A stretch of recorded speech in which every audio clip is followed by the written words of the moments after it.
تو سب کا ادا ہو گیا، یعنی سب کی فرضیت ختم ہو گئی؟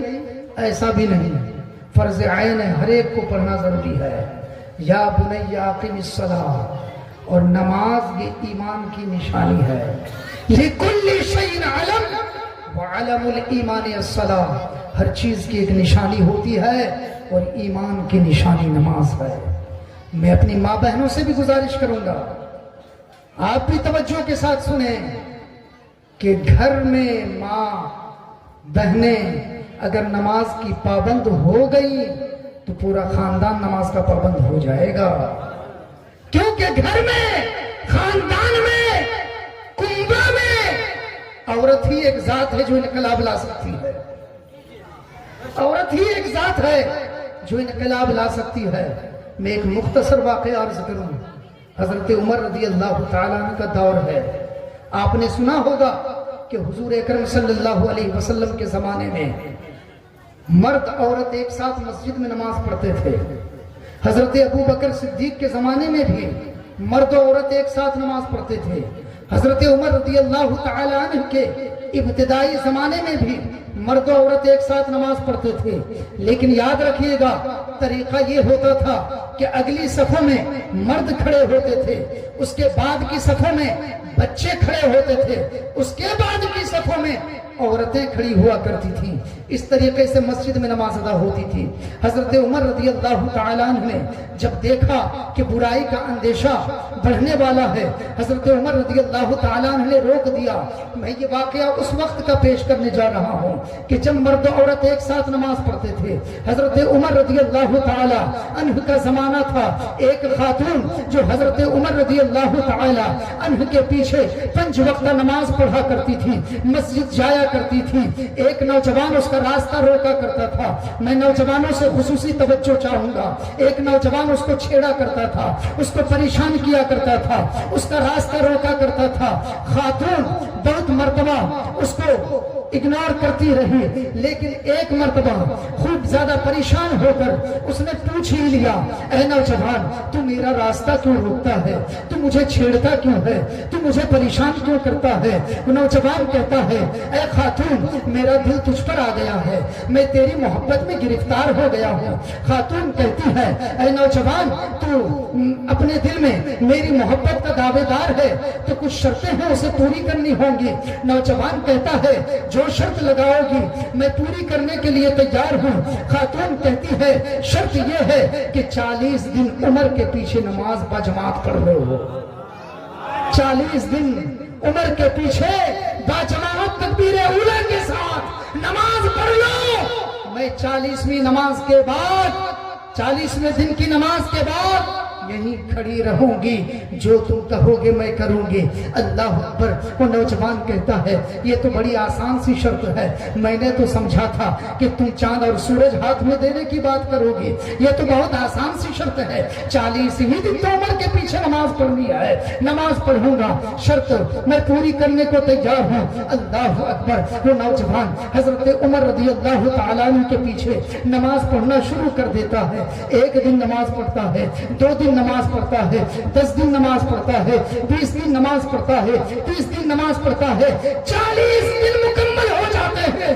40ویں دن کی آخری نماز پڑھ کر جب نوجوان اپنے گھر کی طرف لوٹتا ہے، حسب وعدہ وہ خاتون وہیں کھڑی رہتی ہے۔ اب نوجوان جو اس کا راستہ روکا کرتا تھا، جو اسے چھیڑا کرتا تھا، جو اسے پریشان کیا کرتا تھا، اب وہ نوجوان آنکھ اٹھا کر اس کی طرف دیکھتا بھی نہیں ہے، اس کی طرف نظر بھی نہیں کرتا ہے، اپنی نگاہیں جھکائے ہوئے، سر کو جھکائے ہوئے، زمین کی طرف کیے ہوئے، اپنے قدموں کو اپنے گھر کی طرف بڑھاتا ہوا نظر آتا ہے۔ جب کچھ آگے نکلتا ہے وہ خاتون پیچھے سے پکارتی ہے، اے نوجوان آج تو مجھے پریشان کیوں نہیں کر رہا ہے، آج تو مجھے کیوں نہیں پریشان کر رہا ہے، آج مجھے تو کیوں نہیں چھیڑ رہا ہے، آج تو میرا راستہ کیوں نہیں روک رہا ہے؟ وہ نوجوان کہتا ہے، اے خاتون آج سے 40 دن پہلے میرا دل تجھ پر آیا تھا، مگر تو نے شرط رکھی تھی کہ 40 دن عمر کے پیچھے نماز پڑھنی ہے،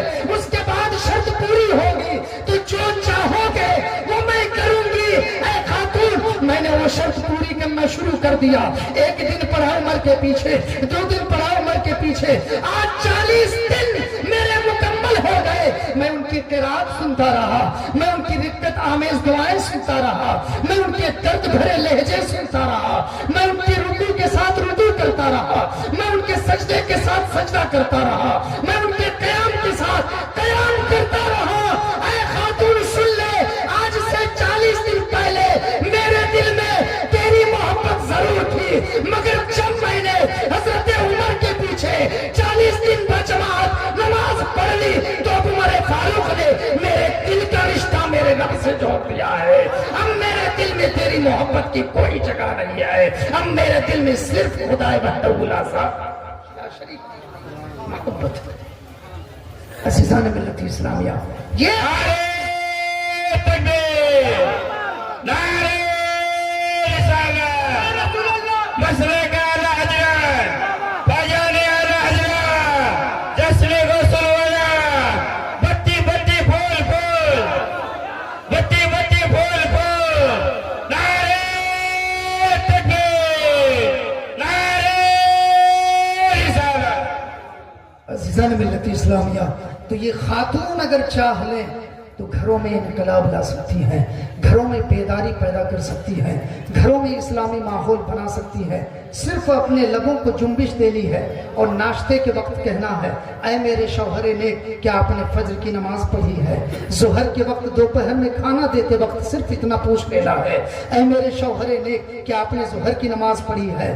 عصر کے بعد جو آپ چائے پیش کرتی ہیں اس وقت آپ کو بس پوچھ لینا ہے، اے میرے شوہر نیک، کیا آپ نے عصر کی نماز پڑھی ہے؟ رات میں کھانا پیش کرتی ہیں اس وقت بس آپ کو اتنا پوچھ لینا ہے، اے میرے زوج محترم، کیا آپ نے عشاء کی نماز پڑھی ہے؟ اگر خاتون کچھ دنوں اس طرح کا سوال کرنا شروع کر دیں گے تو وہ شوہر خود بخود شرم کے مارے نماز پڑھنا شروع کر دے گا۔ عزیزان ملت اسلامیہ، تو یہ خاتون ایک ذات ہے جو گھروں میں انقلاب لا سکتی ہے، بیداری لا سکتی ہے۔ شرط یہ ہے کہ جو اوقات کہانیوں قصوں کے بیان میں خرچ کرتی ہے، دوسروں کی برائیوں میں خرچ کرتی ہیں، فلمی گانوں کے سننے میں خرچ کرتی ہیں، ڈرامے دیکھنے میں خرچ کرتی ہیں، ان اوقات کو اپنے دینی کام میں صرف کریں، ان اوقات کو اپنی ریاضات میں صرف کریں، ان اوقات کو اپنی عبادات میں صرف کریں۔ انشاءاللہ گھر کا ماحول ایسا ہو جائے گا کہ دیکھنے والا کہے گا کہ واقعی کوئی اسلامی ماحول میں کھلا ہوا ہے، اسلامی ماحول میں ڈوبا ہوا ہے۔ گھر کا ہر فرد سچا ہے، گھر کا ہر فرد نمازی ہے، گھر کا ہر فرد روزے کا پابند ہے۔ اور یاد رکھیے، جب گھر کا گھر نمازی بن جائے گا تو کسی امام کے پاس جانے کی ضرورت نہیں پڑے گی کہ امام صاحب تعویذ لکھ دیجئے، کسی پیر کی بارگاہ میں جانے کی ضرورت نہیں پڑے گی کہ پیر صاحب دعا کر دیجئے۔ آپ جو عمل کریں گے اسی عمل کی برکت سے آپ کا گھر اور گھر میں بسنے والے سے سلامت رہے۔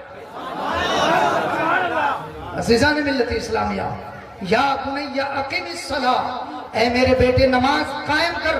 یہاں نہیں کہا گیا یا بنی صلی، اے بیٹے نماز پڑھ، نماز پڑھنے کو نہیں کہا گیا۔ آج تو جو عید کی نماز پڑھتے ہیں وہ لوگ بھی کہتے ہیں ہم نمازی ہیں۔ آج جو جمعہ کی نماز پڑھتے ہیں وہ لوگ بھی کہتے ہیں ہم نمازی ہیں۔ اور امام صاحب ذرا بول دیں بے نمازی، بے نمازی کہہ دیا، جو روزہ نہیں رکھتا میرے عیدگاہ کے قریب نہ آئے۔ اگر امام صاحب بول دے تو لوگوں کو چڑ ہو جاتی ہے، جبکہ یہ حدیث ہے، جبکہ یہ حدیث ہے۔ جو روزہ نہیں رکھتا بغیر عذر کے، عذر ہے ویسے روزہ رمضان کا مہینہ آنے سے پیٹ میں درد شروع ہو جاتا ہے، ہاں بہت سارے عذر نکل کر سامنے آ جاتے ہیں۔ یہ کام نہیں چلے گا، بہانہ کام نہیں چلے گا۔ اگر عذر واقعی ہے، عذر واقعی ہے تو روزہ معاف ہے، اور عذر نہیں ہے آپ بہانہ بنا رہے ہیں، دنیا والوں کے سامنے تو بچ جائیں گے مگر خدا وحدہ لا شریک کے سامنے حساب دینا ہوگا، پائیں پائیں کا حساب ہوگا، ذرے ذرے کا حساب ہوگا۔ عزیزان ملت اسلامیہ، نماز قائم کر، یا بنی اقم الصلاۃ۔ اس کے بعد حضرت لقمان جو فرما رہے ہیں، یا بنی اقم الصلاۃ وَأْمُرْ بِالْمَعْرُوفِ وَانْهَ عَنِ الْمُنْكَرِ، اور بھلائی کا حکم دے، برائی سے روک، بھلائی کا حکم دے، برائی سے روک۔ ایک تلخ بات میں کہوں، ایک کڑوی بات میں کہوں، توجہ ہے آپ کی؟ ذرا پکار کر کہیں یا رسول اللہ۔ بیدار ہیں ہم تو سمجھ رہے تھے سو بیدار ہیں. اچھا دونوں کان سے سن رہے ہیں. میں نے کہیں سنا تھا کہ اللہ نے 2 کان کس لیے دیے؟ تو کسی نے کہا ایک کان سننے کے لیے اور ایک کان سنی ہوئی بات نکال دینے کے لیے. تو ایسا نہ کرے, دونوں کانوں سے سنیں اور ذہن و دماغ میں اس کو محفوظ کر لیں. وَأْمُرْ بِالْمَعْرُوفِ, نماز بھی پڑھنا ہے, دوسروں کو نمازی بھی بنانا ہے. نماز پڑھنا ہی کافی نہیں. وَأْمُرْ بِالْمَعْرُوفِ, بھلائی کا حکم دے. وَنْهَ عَنِ الْمُنْكَرِ, اور برائی سے روک. ایک کڑوی بات ہے. آج اگر منبر رسول پر کھڑے ہو کر یا مسجد کے محراب میں کھڑے ہو کر ائمہ حضرات, امام لوگ کچھ بول دیں تو بڑی کڑواہٹ محسوس ہوتی ہے, بڑا تلخ لگتا ہے. سیٹھ صاحب کہتے ہیں ہم سیٹھ ہیں, ہمارے خلاف بول دیا. خزانچی کہتا ہے ہم اس کو پیسہ دیتے ہیں, تنخواہ دیتے ہیں, ہمارے خلاف بول دیا. سیکرٹری کہتا ہے ہم اس کے مالک ہیں, ہمارے خلاف بول دیا. سن لو, مسجد کی کمیٹی مسجد کی خدمت کے لیے بنائی جاتی ہے, مسجد میں حکومت کے لیے نہیں بنائی جاتی. اگر مسجد میں بولنے کا کوئی حق رکھتا ہے وہ امام رکھتا ہے. اگر مسجد میں بولنے کا کوئی حق رکھتا ہے تو وہ امام رکھتا ہے. مسجد کی کمیٹی مسجد کی خدمت کے لیے بنائی جاتی ہے, مسجد میں حکومت چلانے کے لیے نہیں بنائی جاتی. میں بھی امام ہوں. مدینہ نورانی مسجد تالڈانگا پرولیا قصائے محلہ کے بغل میں, ایک دم بدعقیدوں سے سٹا ہوا, اور میں نے نہ جانے کتنے عقیدے پر تقریریں کر چکا, مگر ان کو بھنک بھی نہیں ہوتی اور میں اپنا کام کر کے گزر جاتا ہوں. وہاں تھوڑی ممانعت ہے کہ کھل کر نہیں بولیے گا, تو میں بولتا کھل کر ہوں, مگر اس طریقے پر لے چلتا ہوں کہ کسی کو کوئی اعتراض کا موقع ہی نہیں ملتا, اور اپنی باتیں میں پوری بول دیتا ہوں. اس لیے ان کو ڈر ہو گیا ہے. جب میں رسولڈی سے گیا ہوں پرولیا تو ان کو ڈر ہو گیا ہے. وہ میرے مؤذن صاحب سے اور مقتدیوں سے پوچھتے رہتے ہیں کہ آپ کی مسجد میں ابھی کون ہیں, کہاں سے پڑے ہوئے ہیں, کیا کیا ہیں, یہ ڈگریاں پوچھتے رہتے ہیں. یہ حال ہے ان لوگوں کا. اور ابھی ایک ذرا سا شوشہ مفتی کلیم الدین صاحب نے چھوڑا, اس پر بوال کر دیا انہوں نے, کیونکہ اعتراض کا موقع دے دیا. انہوں نے صرف اتنا لکھا تھا کہ میں مساجد اپنی مسجدوں سے اعلان کرے کہ کوئی سنی بدعقیدوں کے یہاں اپنی بیٹی نہ دے, اور کوئی بدعقیدوں کی بیٹیاں اپنے گھر بہو نہ بنائیں. اتنا ہی کہنے کو کہا تھا, اور بات بھی صحیح ہے. اس کی وجہ سے لوگ رشتہ تو کر لیتے ہیں, مگر ساتھ ہی ساتھ امام کو بھی مجبور کرتے ہیں. امام صاحب چاہتے ہیں کہ میں نکاح پڑھاؤں تب بھی میں گیا, اور نکاح نہ پڑھاؤں تب بھی میں گیا. اب بیچ میں امام پھنس جاتے ہیں. اگر نکاح پڑھا دیں گے تو سارے مفتیان کرام ان پر فتویٰ لگا دیں گے, ان کی امامت سے ان کو برخاست کرنا یہ ضروری ہو جائے گا. اور اگر نکاح نہیں پڑھائیں گے تو جس نے اپنی بیٹی کا رشتہ بدعقیدے کے یہاں کیا ہے وہ ناراض ہو جائے گا, پھر امام کے پیچھے ہاتھ پاؤں دھو کر پیچھے پڑ جائے گا کہ کوئی نقطہ مل جائے, کوئی عیب مل جائے کہ جو عیب دکھا کر میں امام کو نکال دوں, ہے کہ نہیں. تو اس لیے انہوں نے کہا تھا کہ اعلان کر دیا جائے کہ کوئی رشتہ ہی نہ کہے, نہ رہے گا بانس نہ بجے گی بانسری, کوئی رشتہ ہی نہ کرے. رشتہ کرنے کی وجہ سے نہ پریشانی آتی ہے, اور رشتہ کر لیتے ہیں, دیکھتے ہیں فری میں لے رہا ہے. اور ہوتا یہ بھی ہے کہ آدمی سوچتا ہے کہ رشتہ کر دیا, کبھی ایسا بھی آدمی سوچتا ہے کہ میں تو اپنی بیٹی نہیں دے رہا ہوں, اس کی بیٹی اپنے یہاں لا رہا ہوں. پھر کیا ہوتا ہے, کچھ دن گزرنے کے بعد وہی تبلیغی اثر سے وہ بھی متاثر ہو جاتا ہے اور کہتا ہے نہیں یہ دیندار ہے, یہ نیکوکار ہے, یہ نمازی ہے, یہ روزے کا پابند ہے. پھر کیا ہوتا ہے, وہ خاندان وہی ہو جاتا ہے کہ نہیں. اس لیے نہ اپنی بیٹی دے, نہ دوسرے بدعقیدے کی بیٹی اپنے گھر لائیں. جو معاملہ ہو چکا ہے اس کو کلیئر کریں. اپنی بیوی سے کہیں کہ کیا تم اپنے اسی عقیدے پر قائم ہو یا توبہ کرتی ہو.